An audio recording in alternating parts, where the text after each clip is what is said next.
నమస్తే, welcome two times today news. ముందుగా headlines.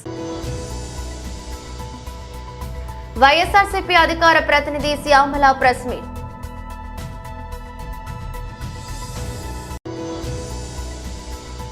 విద్యాశాఖలో నేను తీసుకున్న మొదటి నిర్ణయం ఇదే, మంత్రి నారా లోకేష్.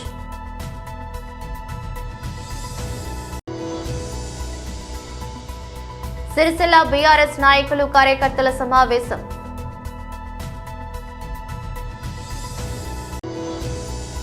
లూయిస్ బ్రెయిలీ జన్మదినోత్సవ సందర్భంగా కేంద్ర మంత్రి శ్రీ కిషన్ రెడ్డి దివ్యాంగులను కలిశారు.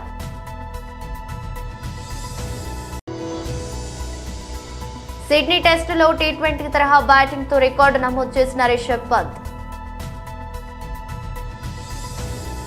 వైఎస్ఆర్సీపీ అధికార ప్రతినిధి శ్యామల ప్రెస్ మీట్ నిర్వహించారు. ఇప్పుడు ఈ ప్రస్తావన ఎందుకు తీసుకొస్తున్నాను అంటే, చంద్రబాబు నాయుడు గారు మా అక్క చెల్లెమ్మలని, మా మహిళలని మరోసారి నమ్మించి మోసం చేశారు. ఆయన మాకు ఇస్తానన్న వాగ్దానం నిలబెట్టుకోలేకపోగా, ఇస్తానన్న హామీలు ఇవ్వకపోగా, జగనన్న ఇస్తున్న పథకాల్ని కూడా ఆపేసి ఈ రోజున ఆంధ్ర రాష్ట్రంలో ఉన్న మహిళలకి, ఆడపిల్లలకి, వారి కుటుంబాలకి తీవ్ర ద్రోహాన్ని చేశారు. ఎన్నికల సమయాల్లో సూపర్ 6 అంటూ పెద్ద పెద్ద బ్రాండింగ్స్ వేసుకున్నారండి కూటమి ప్రభుత్వం. మనం చూడొచ్చు ఇక్కడ ఈ సూపర్ 6 అంటూ ఈ పెద్ద పెద్ద బ్రాండింగ్ ని పట్టుకుని కూటమి నాయకులు పవన్ కళ్యాణ్ గారితో సహా ప్రతి ఇంటికి తిరిగి ఈ హామీలన్నీ ఒక పేపర్ పై పెట్టి నాయకులు సంతకాలు చేసి ప్రజలకు ఇచ్చారు. దీన్ని ఒక బాండ్ పేపర్లా భావించండి, మా హామీలకి ఎటువంటి ఢోకా లేదు అని చెప్పారు. అందరూ సంతకాలు చేశారు. కానీ ఈ రోజున అధికారంలోకి వచ్చిన తర్వాత వీటి ఊసే లేదు. ఆ రోజున మీరు అబద్ధాలు చెప్పి బాండ్ పేపర్లు అంటూ ప్రతి ఒక్కళ్ళు సంతకాలు చేసి ఈ పేపర్ని ప్రజల చేతిలో ఇలా పెట్టి ఈ రోజున మీరు వచ్చిన తర్వాత వాటి ఊసే ఎత్తకుండా ప్రజల్ని మోసం చేస్తుంటే, ఆ రోజు మీరు పెట్టిన సంతకాల విలువేంటో మీరే చెప్తున్నారు. ఇదేనా మీ సంతకం విలువ? ఈ రోజు ఉదయం జగనన్న కూడా ఇదే విషయమై ఆంధ్ర రాష్ట్ర ప్రజల పక్షాన, అలాగే మహిళల పక్షాన ఎదుర్కొంటున్నటువంటి సమస్యలపై, ఎగ్గొట్టేసిన హామీలపై ట్విట్టర్ వేదికగా చంద్రబాబు నాయుడు గారిని నిలదీయడం జరిగింది. ఇప్పుడు ఒక సాటి మహిళగా మా మహిళలకు జరుగుతున్న అన్యాయాలపై నేను కూడా అడుగుతున్నాను. ఎందుకని ఇలా పదే పదే మహిళల్ని మీ మాటలతో నమ్మించి మోసం చేస్తున్నారు? ఇది చీటింగ్ కాదా? ఇది అన్యాయం కాదా? అసలు ఇలా మహిళల్ని మోసం చేస్తున్నందుకు చట్టపరంగా మీ పైన 420 కేసు పెట్టచ్చు. ఎందుకు మీరు ఇచ్చిన వాగ్దానాలపై మీకు అంత చులకన భావం? ఎందుకు మీ మేనిఫెస్టో అంటే మీకు అసలు అంత లెక్క లేదు? ఎందుకు ప్రజలకు ఇచ్చిన మాటల్ని టేక్ ఇట్ ఫర్ గ్రాంటెడ్ గా తీసుకుంటారు మీరు? ఇదేమీ మీకు కొత్త కాదు, ఇదేమీ కూటమి నాయకులకి కొత్త కాదు. 2014లో కూడా ఇలాగే మీరు చూసుకున్నట్లయితే 2014లో కూడా డ్వాక్రా రుణమాఫీ అని మహిళలకి ఆశలు కల్పించి అధికారంలోకి వచ్చిన తర్వాత యథావిధిగా ఎగ్గొట్టేశారు. ఇక్కడ మనం చూడండి, చంద్రబాబు నాయుడు గారు ఉన్నారు, పవన్ కళ్యాణ్ గారు ఉన్నారు, మోదీ గారు ఉన్నారు. మీరు చెప్పిన మాటలకి విలువ లేదు, మీరు ఇచ్చిన హామీలకి విలువ లేదు, మీరు చేసిన సంతకానికి విలువ లేదు. అంటే పోన్లే పాపం మహిళలు పదే పదే నమ్ముతున్నారు మనల్ని, చాలా చులకనగా తీసుకోవచ్చు, చాలా తేలిగ్గా మోసం చేసేయచ్చు అనుకుంటున్నారా మీరు? ఏపీ విద్యాశాఖ మంత్రి నారా లోకేష్ నేడు రాష్ట్ర వ్యాప్తంగా డొక్కాటి సీతమ్మ మధ్యాహ్న భోజన పథకాన్ని లాంఛనంగా ప్రారంభించారు. విజయవాడలోని పాయకాపురం ప్రభుత్వ జూనియర్ కళాశాలలో మధ్యాహ్న భోజన పథకాన్ని స్వయంగా ప్రారంభించిన ఆయన కళాశాలలో ఏర్పాటు చేసిన సభలో మాట్లాడారు. విద్యాశాఖ మంత్రిగా బాధ్యతలు చేపట్టాక తాను తీసుకున్న తొలి నిర్ణయం విద్యాశాఖలో రాజకీయ జోక్యం ఉండకూడదని వెల్లడించారు. విద్యాశాఖకు సంబంధించిన ఏ కార్యక్రమంలోనూ తమ ఫోటోలు ఉండవని, తమ పార్టీ రంగులు ఉండవని స్పష్టం చేశారు. విద్యార్థులకు ఇచ్చే మెటీరియల్లోనూ తమ పేర్లు ఉండవని తెలిపారు. సమాజం కోసం ఎవరిని స్ఫూర్తిగా తీసుకుని మనం మంచి పనులు చేయాలనుకుంటామో వారి పేర్లు పెట్టామని మంత్రి నారా లోకేష్ స్పష్టం చేశారు. తరతరాలుగా మనం కొన్ని ఇబ్బందులు కూడా ఎదుర్కొంటూ వచ్చాం. కానీ ఇక్కడ మార్పు తీసుకురావాలంటే ముందల మనము స్కూల్ ఎడ్యుకేషన్ లో మార్పులు తీసుకురావాలి. దానికి మన ప్రభుత్వం అనేక నిర్ణయాలు తీసుకుంది. తొలి నిర్ణయం రాజకీయాల్ని ప్రభుత్వ విద్యకి దూరం పెట్టాలని నిర్ణయం తీసుకుంది. మీరు చూసారు, ఎక్కడ గానీ మా ఫోటోలు లేవు, మా పార్టీ రంగులు లేవు, మీకు ఇచ్చే మెటీరియల్ లో మా పేర్లు మేము పెట్టుకోవట్లేదు. ఎవరిని చూసి మనం సమాజానికి సేవ చేయాలి, ఎవరిని చూసి మనం మంచి పనులు చేయాలో వాళ్ళ పేర్లు పెట్టాం. డాక్టర్ సర్వేపల్లి రాధాకృష్ణన్ గారి పేరుతో స్కూల్ కిట్స్ అందజేశాం. డాక్టర్ సీతమ్మ గారి పేరుతో ఈ రోజు మధ్యాహ్న భోజనం పథకం అందజేస్తున్నాం. అంతేకాదు, గతంలో ప్రభుత్వం కార్యక్రమం చేస్తే ముందల పట్టుకెళ్లేది మన పిల్లల్ని. ముఖ్యమంత్రి గారి ప్రోగ్రామ్ వస్తే మనం వెళ్ళాలి, మంత్రి గారి ప్రోగ్రామ్ వస్తే మనం వెళ్ళాలి. నేను ఆదేశాలు జారీ చేశా, మన పిల్లలు ఎక్కడికి వెళ్ళారు, ఓన్లీ చదువుతారని. ఏ ప్రోగ్రామ్ కి వెళ్ళేదానికి లేదు. ఇంకో పక్కన ప్రభుత్వ పాఠశాలలో కానివ్వండి, జూనియర్ కళాశాలలో కానివ్వండి, ఎక్సెప్ట్ జాబ్ మేళాస్ ఇంకెలాంటి కార్యక్రమాలు కూడా జరిగేదానికి లేదని మేము నిర్ణయం తీసుకున్నాం. దీంతో పాటు ఉపాధ్యాయులు అనేక ఇబ్బందులు గతంలో ఎదుర్కొన్నారు. యాప్ల భారం విపరీతంగా ఉంది. అది కొన్ని నిర్ణయాలు ఆల్రెడీ తీసుకున్నాం. ముందు ముందు కూడా మొత్తం స్ట్రీమ్ లైన్ చేసి యాప్ల భారం కూడా తగ్గించాలనేది మన ప్రభుత్వం నిర్ణయం తీసుకుంది. ఇంతేకాకుండా కేజీ నుంచి పీజీ మొత్తం కరికులం రీవ్యాంప్ చేయాలని నేను ఒక కార్యక్రమం ప్రారంభించాం. దాంట్లో ప్రధానంగా కేజీ నుంచి పీజీ వరకు మహిళల్ని గౌరవించాలనేది నరనరాలు ఎక్కించాల్సిన అవసరం. చట్టాలు ఎన్నైనా తీసుకురావచ్చు, కానీ మహిళలకి నిజమైన రక్షణ ఎప్పుడు వస్తుందంటే సమాజంలో మహిళలను చూసి గౌరవించినప్పుడే మహిళలకి నిజమైన రక్షణ వస్తుంది. కొన్ని సినిమాల్లో మన భాషలో కొన్ని ఉంటాయి, నిజంగానే బాధ కలుగుతుంది. గాజులు తొడుక్కున్నారా అని అంటారు, అమ్మాయిలాగా ఏడవద్దు అని అంటారు. అది కరెక్ట్ కాదు. ఇన్ఫాక్ట్ మేము టెక్స్ట్ బుక్స్ లో కూడా అంటే చిన్న పిల్లలకి 2nd క్లాస్ 3rd క్లాస్ పిల్లలు టెక్స్ట్ బుక్స్ చూస్తే ఇంటి పనుల్లో మొత్తం ఆడవాళ్ళే ఉన్నారు ఫోటోల్లో. అంటే ఇల్లు ఊడ్చే దాంట్లో గానీ తుడిసే దాంట్లో గానీ. ఎందుకు అలా ఉండాలని అధికారులు నేను అడిగా. ఎందుకంటే నేను అమెరికాలో చదువుకున్నాం, బ్రహ్మని నేను కలిసి చదువుకున్నాం. ఇంటి పనులు సమానంగా చేసాం. వాషింగ్ మెషిన్ లో లాండ్రీ వర్క్ చేయాలంటే సమానంగా చేసాం. అప్పుడు నేను అధికారులు చెప్పి ఈక్వల్ గా పెట్టండి, అప్పుడే సమాజంలో మార్పు మొదలవుతుందని బలంగా. ఇట్లా అనేక సంస్కరణలు తీసుకురావాలనే నిర్ణయంతో మన ప్రభుత్వం ఉంది. సిరిసిల్ల బీఆర్ఎస్ నాయకులు కార్యకర్తల సమావేశం నిర్వహించారు. ఆడబిడ్డలకు అందరికీ మళ్ళొక్కసారి నూతన సంవత్సర శుభాకాంక్షలు తెలియజేస్తూ, మా పాత్రికేయ మిత్రులకు కూడా ప్రత్యేకంగా నూతన సంవత్సర శుభాకాంక్షలు కూడా తెలియజేసుకుంటూ, ముందుగా మీ అందరితో కూడా ప్రార్థన, సరిగ్గా సంవత్సరం నుండి ఇంకొక 20-25 రోజులు కాంగ్రెస్ ప్రభుత్వం వచ్చి గడిచిపోయింది. 100 రోజుల్లో హామీలు అమలు చేస్తాం, 100 రోజుల్లో 6 గ్యారెంటీలు అమలు చేస్తాం అని చెప్పి 400 రోజులైంది. 100 రోజులు పోయింది, 400 రోజులకు వచ్చింది. 6 గ్యారెంటీలలో అర గ్యారెంటీ మాత్రమే అమలైంది. 6 గ్యారెంటీల్లో అర గ్యారెంటీ మాత్రం అమలైంది. అది ఏది, అదొక ఫ్రీ బస్సు. అది తప్ప ఇంతవరకు ఒకటి కూడా సరిగ్గా చేయలేదు. కాకపోతే ఇక వాళ్ళ మాటలు, దబాయింపులు, ఊకదంపుడు ఉపన్యాసాలు ఇవన్నీ చూసి ఇప్పుడే వినోదన్న చెప్పినట్టు నాకు కూడా వశం కాక రుణమాఫీ మీద అబద్ధాలు చెప్తుంటే మొన్న అసెంబ్లీలో అడిగిన, ముఖ్యమంత్రి ఉన్నాడు ఎదురుగానే, మొత్తం మంత్రులు ఉన్నారు, కాంగ్రెస్ వాళ్ళు అందరూ ఉన్నారు, ఎమ్మెల్యేలు, వాళ్ళందరూ ముంగట చెప్పినాడు, మీరు చెప్పిన మాటల్లో వాస్తవం ఉంటే, అసెంబ్లీలోనే చెప్తున్నా, మీరు చెప్పిన మాట వాస్తవం అయితే 2 లక్షల రూపాయలు రుణమాఫీ చేసినామని మీరు ఏదైతే చెప్తున్నారో, కావాలంటే ఇడికెళ్ళి ఒక బస్ చేసుకుని అందరం కలిసి పోదాం, ముఖ్యమంత్రి సొంత ఊరు కొండారెడ్డిపల్లికి పోదామా, ముఖ్యమంత్రి నియోజకవర్గం కొడంగల్ పోదామా, లేదా నా నియోజకవర్గం సిరిసిల్ల కాదు, రాజకీయ సన్యాసం తీసుకుని అక్కడికి వెళ్ళండి మీకు అని చెప్పారు. కానీ కాంగ్రెస్ వాళ్ళు పాపం వాళ్ళు బయటనేమో నరుకుతుండ్రు, అసెంబ్లీలో అడిగే వరకు నోరు పడిపోయినట్టు అయిపోయింది. ఏం చెప్పాలి, అటు ఇటు ఇటువంటి చూసారు. వెనకకెళ్ళి పెద్దపల్లి ఎమ్మెల్యే లేచాడు జంగుమని. పెద్దపల్లి ఎమ్మెల్యే ఉన్నాడు విజయరామరావు, మా మాజీ ఎమ్మెల్యే మనోహర్ రెడ్డి సాబుడు ఇక్కడ ఉన్నాడు. విజయరామరావు లేచాడు, ఆయన ఎందుకు రేషం వచ్చింది లేచాడు, మైక్ తీసుకున్నాడు. ఏం చెప్తారా నేను అనుకుంటున్నాను, మీరు రాత్రి తమ్ముంటే పెద్దపల్లికి మా దగ్గర 70% రుణమాఫీ అయింది అన్నాడు. నేను అదే, మీరు సిగ్గులేదురా పోయి, మీకు ముఖ్యమంత్రి 100% అంటాడు, ఎమ్మెల్యే 100 అంటాడు, బయట బ్యాంక్ కూడా చాలా అంటాడు, బయట మాత్రమేమో 20% కాలేదు, సిగ్గు ఇచ్చేది లేదు మీకు, కనీసం అబద్ధాలు చెప్పుకుంటున్నా ట్రైనింగ్ తీసుకొని చిన్న మీరు బేకారు అని చెప్పాను.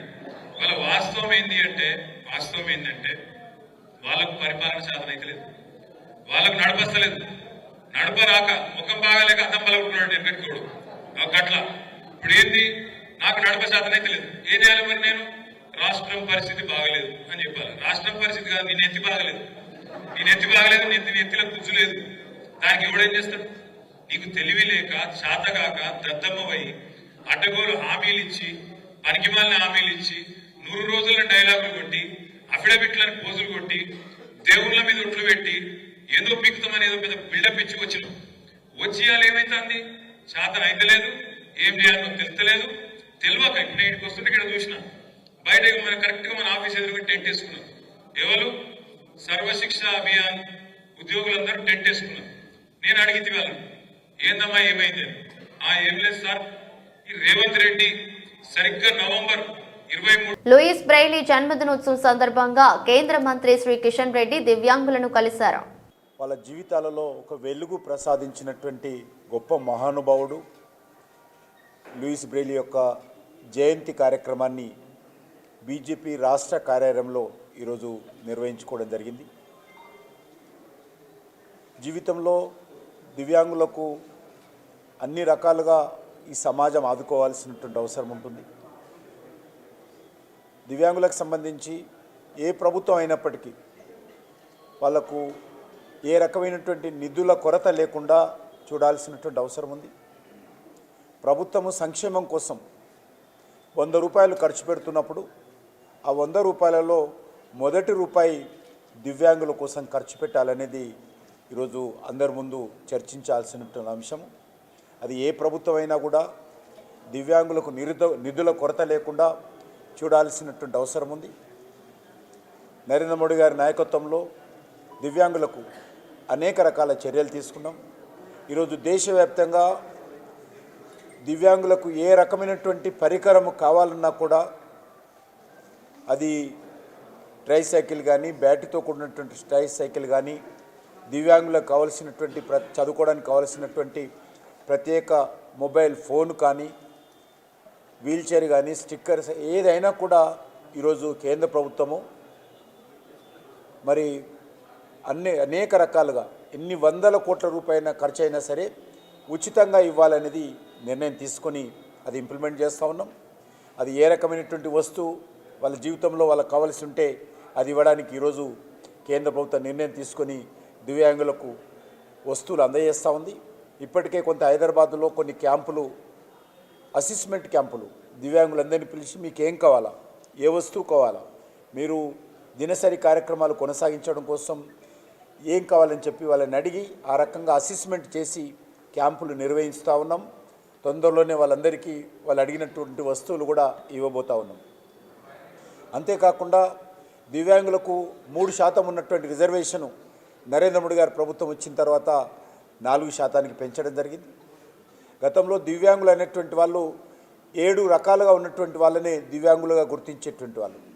ఈరోజు 21 రకాలుగా ఉన్నటువంటి మరి శరీరంలో లోపాలు ఉన్నటువంటి 21 రకాలకు సంబంధించినటువంటి వాళ్ళందరినీ కూడా దివ్యాంగులుగా గుర్తించి వాళ్ళకి అన్ని రకాలుగా ఆదుకునేటువంటి ప్రయత్నం ప్రభుత్వాల నుంచి అందించేటువంటి ప్రయత్నం చేస్తూ ఉన్నాం.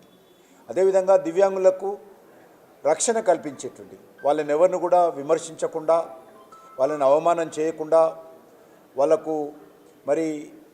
వాళ్ళకు రక్షణ కల్పించేటువంటి చట్టాన్ని కూడా రాజ్యాంగబద్ధంగా ఈరోజు నరేంద్ర మోడీ గారి ప్రభుత్వము వాళ్ళకు కల్పించడం జరిగింది. అంతేకాదు గతంలో దివ్యాంగులను అవయవ లోపం ఉన్నటువంటి వాళ్ళు అని మాటతో అర్థం వచ్చే విధంగా వాళ్ళని పిలువబడేటువంటి వాళ్ళు ఈరోజు ఆ మాటను నిషేధించి దివ్యాంగులు అనేటువంటి ఒక మంచి పదం, దేవుడి బిడ్డలు అనేటువంటి ఒక మంచి పదాన్ని నరేంద్ర మోడీ గారు స్వయంగా సూచించి ఈరోజు దేశవ్యాప్తంగా మరి అవయవ లోపం ఉన్నటువంటి వాళ్ళందరూ కూడా దివ్యాంగులుగా పేరు పెట్టినటువంటి ఘనత మన భారత ప్రధానమంత్రి నరేంద్ర మోడీ గారికే దక్కుతుంది. ఈ రకంగా దివ్యాంగుల కోసం హౌసింగ్ అలాట్మెంట్ చేసిన, ఎడ్యుకేషన్లో చేసిన, మరి ఎడ్యుకేషన్ సీట్లలో కూడా వాళ్ళకు ప్రోత్సాహం కల్పించాలి, వాళ్ళకు ప్రాతినిధ్యం ఇవ్వాలని భారత ప్రభుత్వం ఆ రకంగా చేస్తూ ఉంది. అంతేకాకుండా నరేంద్ర మోడీ గారు ప్రధానమంత్రి అయిన తర్వాత పారా ఒలింపిక్స్, దివ్యాంగులకు సంబంధించినటువంటి ఒలింపిక్స్లో ఈరోజు భారతదేశము అత్యధికమైనటువంటి పథకాలు సంపాదిస్తూ ఉంది. బోర్డర్ గవాస్కర్ ట్రోఫీలో భాగంగా సిడ్నీ వేదికగా భారత్ ఆస్ట్రేలియా జట్ల మధ్య జరుగుతున్న 5వ టెస్ట్ మ్యాచ్ ఆసక్తికరంగా మారుతుంది. ఆట రెండవ రోజున తొలి ఇన్నింగ్స్ లో ఆస్ట్రేలియాను 181 పరుగులకు ఆల్అౌట్ చేసిన టీమిండియా రెండో ఇన్నింగ్స్ బ్యాటింగ్ లో తడబాటుకు గురవుతోంది. రెండవ రోజు ఆట ముగిసే సమయానికి టీమిండియా స్కోరు 141/6గా ఉంది. యశస్వి జైస్వాల్ 22, కేఎల్ రాహుల్ 13, శుభ్మన్ గిల్ 13, విరాట్ కోహ్లీ 6, నితీష్ కుమార్ రెడ్డి 4 పరుగుల స్వల్ప స్కోర్లకే అవుట్ అయ్యారు. ముగింపు సమయానికి రవీంద్ర జడేజా 8, వాషింగ్టన్ సుందర్ 6 పరుగులతో క్రీజులో ఉన్నారు. అయితే 5వ స్థానంలో బ్యాటింగ్ చేసిన రిషబ్ పంత్ మిగతా బ్యాటర్ల కంటే భిన్నంగా ఆడాడు.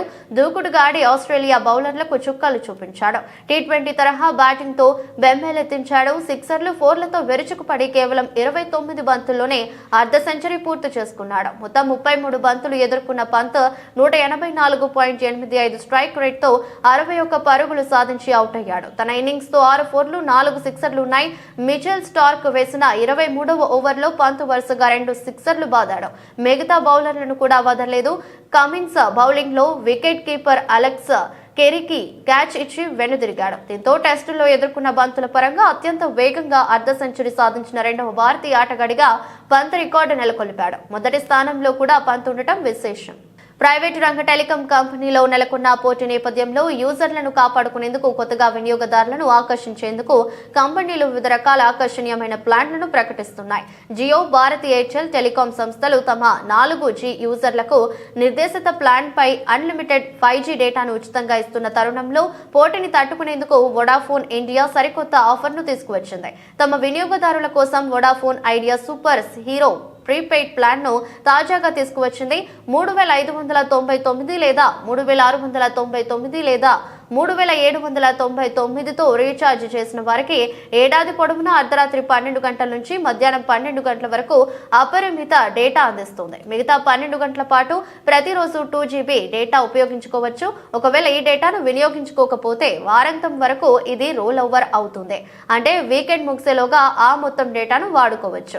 అయితే ఈ ప్లాన్లు మహారాష్ట్ర, ఢిల్లీ, గుజరాత్, తమిళనాడు, కేరళ, పశ్చిమ బెంగాల్, పంజాబ్, హర్యానా సర్కిళ్లలో మాత్రమే అందుబాటులో ఉన్నాయి. 3,699తో రీఛార్జ్ చేస్తే ఏడాది పాటు Disney plus Hotstar mobile subscription ను ఉచితంగా పొందవచ్చు. 3,799తో రీఛార్జ్ చేస్తే డిజ్నీ ప్లస్ హాట్స్టార్ తో పాటు అమెజాన్ ప్రైమ్ లైట్ సబ్స్క్రిప్షన్ ఉచితంగా పొందే అవకాశాన్ని కల్పించింది. సూపర్ హీరో ప్రీపెయిడ్ ప్లాన్లను త్వరలో ఇతర సర్కిళ్లకు తీసుకొచ్చే అవకాశం ఉందని సమాచారం. ఎమ్మెల్యే ఆఫీస్ క్యాంపు నుంచి ప్రసంగం. జేసీ ప్రభాకర్ రెడ్డి బీజేపీ పార్టీ పైన తీవ్రమైన విమర్శలపై స్పందించిన ఎమ్మెల్యే డాక్టర్ పార్థసారథి మీడియా సమావేశంలో మాట్లాడుతూ భారతీయ జనతా పార్టీ అనుబంధ సంస్థలు కానీ నోటికొచ్చినట్లు మాట్లాడితే జేసీ ప్రభాకర్ రెడ్డికి నేరుగా హెచ్చరిస్తున్నాను. నోటికొచ్చినట్టు మాట్లాడితే చూసి ఊరుకునే వాళ్ళు ఎవరూ లేరు. వాళ్ళు దగ్గర పెట్టుకుని నోరు అదుపు పెట్టుకుని మాట్లాడుకుంటే బాగుంటుందని భారతీయ జనతా పార్టీ గాని, భారతీయ జనతా పార్టీ సుదీర్ఘ అనుబంధ సంస్థలను గాని, ఆర్ఎస్ఎస్ మహోన్నతమైన సంస్థలపై నోటికొచ్చినట్లు మాట్లాడితే చూసి ఊరుకోము, తగిన బుద్ధి చెప్తామని హెచ్చరించిన వాల్మీకి ఎమ్మెల్యే డాక్టర్ పార్థసారథి. ప్రభాకర్ రెడ్డి గారు ఆరోపణ చేస్తా ఉన్నారు. భారతీయ జనతా పార్టీ వచ్చి బస్సులు కాల్చేసింది, భారతీయ జనతా పార్టీ కార్యకర్తలు వచ్చి బస్సులు కాల్చేశారని చెప్తా ఉన్నాడు. దీన్ని పూర్తిగా ఖండిస్తా ఉన్నా. భారతీయ జనతా పార్టీ కార్యకర్తలకు బస్సులు కాల్చే అలవాట్లు కానీ, గొడవలు చేసే అలవాట్లు కానీ, ఏదైనా కూల్చే అలవాట్లు లేనిటువంటి పార్టీ మాది. నిర్మాణాత్మకంగా ఆలోచన చేస్తాం. పార్టీ కార్యకర్తలు నిరంతరం దేశం కోసం, రాష్ట్రం కోసం, రాష్ట్ర రాజకీయాల్లో మార్పు కోసం ప్రయత్నం చేస్తుంటారు తప్ప ఏ రోజు కూడా ఇంకొక ఆస్తులు కూల్చాలనో, కాల్చాలనో, దౌర్జన్యాలు చేయాలనో, గొడవలు చేయాలనే ఆలోచనతో ఎప్పుడూ ఉండవు. ఈ విషయం ప్రభాకర్ రెడ్డి గారు అర్థం చేసుకోవాలి. రెండవది,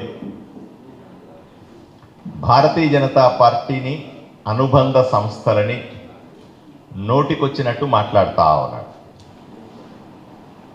జేసీ ప్రభాకర్ రెడ్డిని నేరుగా హెచ్చరిస్తా ఉన్నా.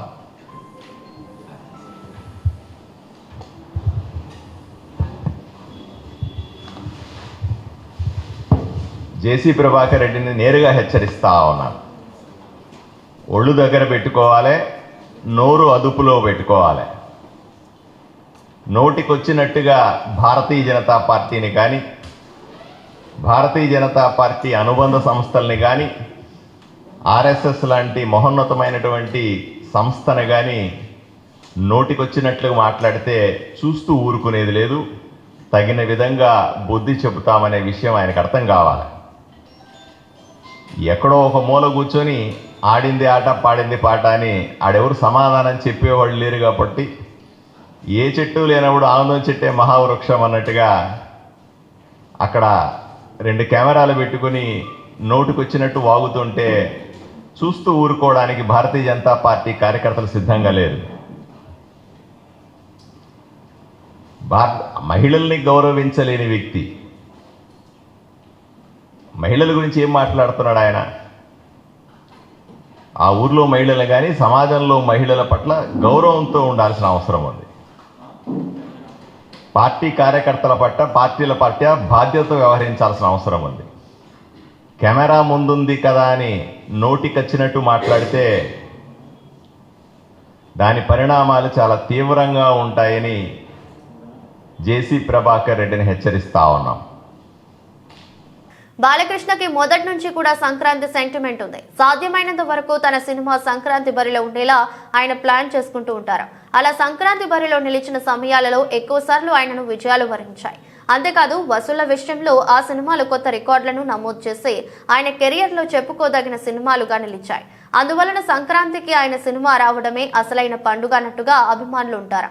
సంక్రాంతి బరిలోకి భారీ విజయాన్ని అందుకున్న బాలయ్య సినిమాగా సమరసింహారెడ్డి కనిపిస్తుంది. 1999 జనవరి 13వ తేదీన విడుదలైన ఈ సినిమా సంచలన విజయాన్ని నమోదు చేసింది.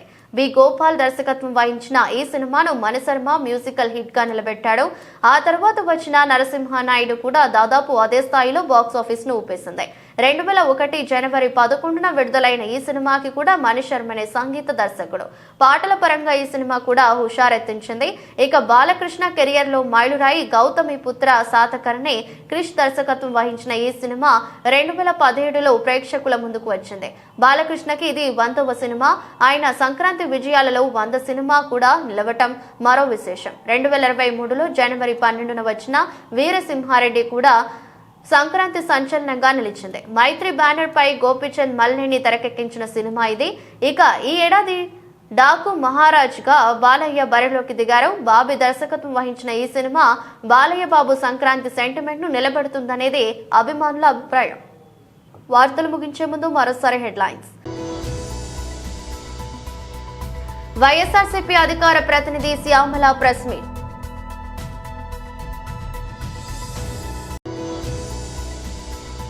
విద్యాశాఖలో నేను తీసుకున్న మొదటి నిర్ణయం ఇదే, మంత్రి నారా లోకేష్.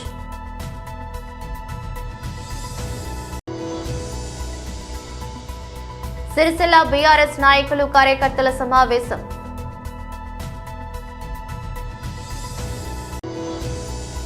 లూయిస్ బ్రెయిలీ జన్మదినోత్సవ సందర్భంగా కేంద్ర మంత్రి శ్రీ కిషన్ రెడ్డి దివ్యాంగులను కలిశారు.